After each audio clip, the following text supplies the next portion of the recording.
पाकिस्तान के वज़ीर ख़ारजा शाह महमूद कुरैशी, उन्होंने ताजिकिस्तान का दौरा किया।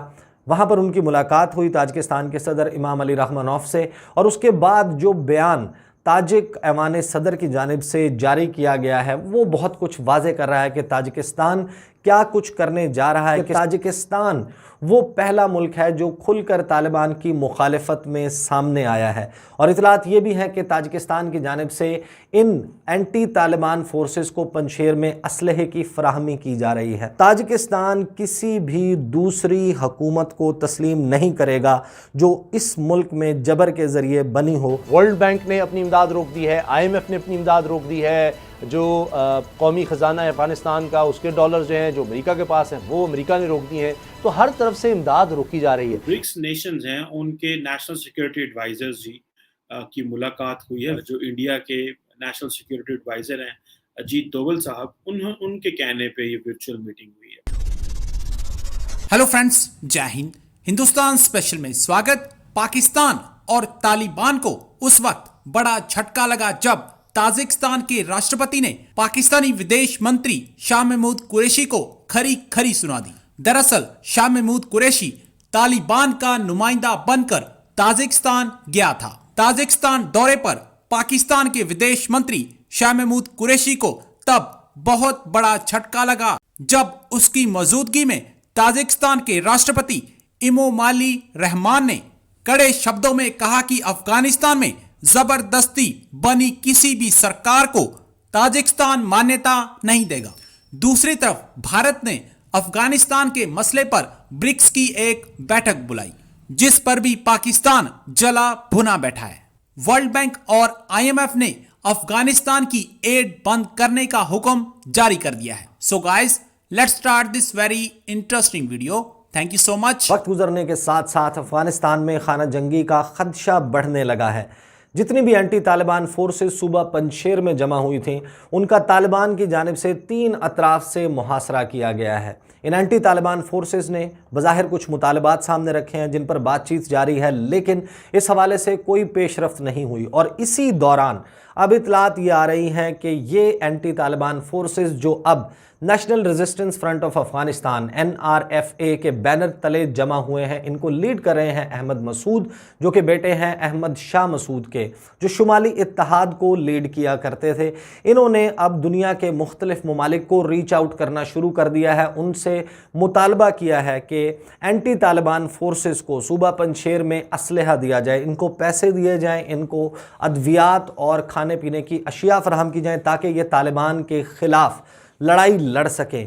और अब इनको कामयाबी मिलना जो है वो भी शुरू होती हुई नज़र आ रही है, क्योंकि ताजिकिस्तान वो पहला मुल्क है जो खुलकर तालिबान की मुखालिफत में सामने आया है। और इतलात ये भी हैं कि ताजिकिस्तान की जानिब से इन एंटी तालिबान फोर्सेस को पंजशेर में असलहे की फराहमी की जा रही है।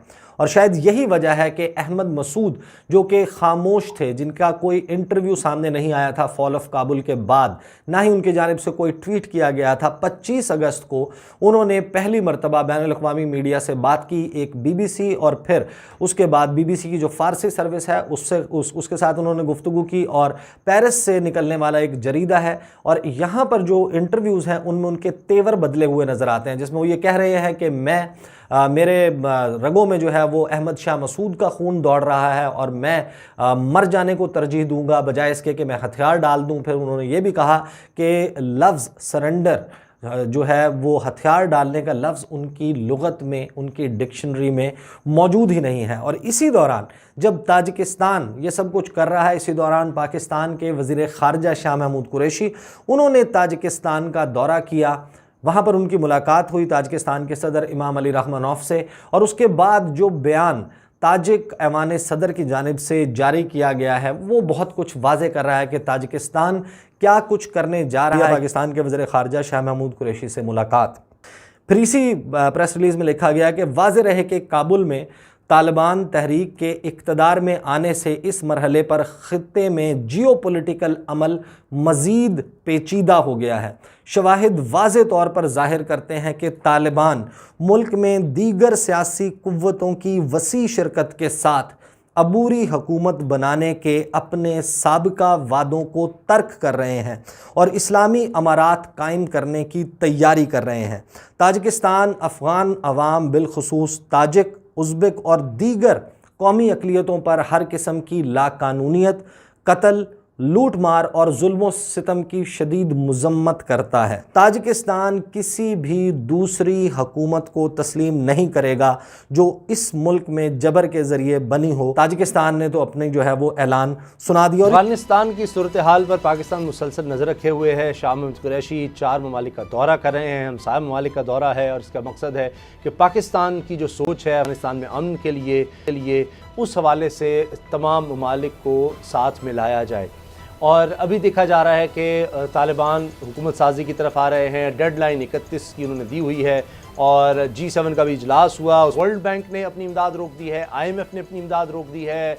जो कौमी ख़जाना है अफ़गानिस्तान का, उसके डॉलर जो हैं जो अमेरिका के पास हैं वो अमेरिका ने रोक दिए हैं। तो हर तरफ से इमदाद रोकी जा रही है। मसला आ रहा है कि किस तरह से तनख्वाहें देंगे। कहा जा रहा है कि 1 हफ्ते से भी कम की अद्वियात रह गई हैं अफ़गानिस्तान में हॉस्पिटल्स में।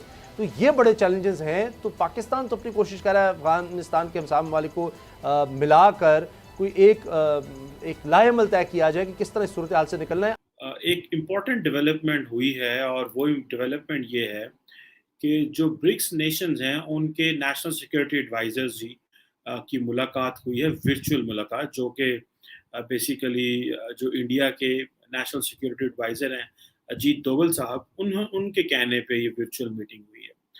बहुत सारे लोगों को शायद ना पता हो ब्रिक्स क्या है। मैं इसके लिए बताता चलूँ आपको कि BRICS, जैसे ब्रिक्स मैंने लिखा हुआ है नीचे, ये एक्रोनिम है बेसिकली कि जिसमें 5 बड़ी स्टेट्स जो हैं वो शामिल हैं, जिसमें ब्राज़ील, रशिया, इंडिया, चाइना और साउथ अफ्रीका। और अगर इनकी जीडीपी देखा जाए, जो कंबाइंड जीडीपी है ऑल 5 स्टेट का, दैट इज अबाउट $20 ट्रिलियन। आप ये कह लें कि तकरीबन पूरी दुनिया का that makes up more than 23% of the, आप कह लें, ग्रॉस वर्ल्ड प्रोडक्ट जो है ना उसका वो बनता है। और अगर इसको देखा जाए तो इनके पास जो रिजर्व्स हैं, जो कंबाइंड रिजर्व्स हैं, वो भी कोई $4.5 ट्रिलियन के ज़्यादा रिजर्व्स हैं। सो बहुत बड़ी इकोनॉमी है, बहुत बड़ा एक नेटवर्क है जिसको हम देखते हैं कि ये इन्होंने अपने आप को इस्टेब्लिश किया हुआ है। और नेशनल सिक्योरिटी एडवाइज़र जो अजीत डोवल साहब हैं, उन्होंने इसका इजलास बुलाया और बेसिकली ये इसकी, आप ये कह लें कि एक स्पेशल तो इजलास है, डिस्कशन हुई है। और वो क्योंकि एक जो तालिबान का एक टेक ओवर हुआ है अफगानिस्तान का, उसके हवाले से है।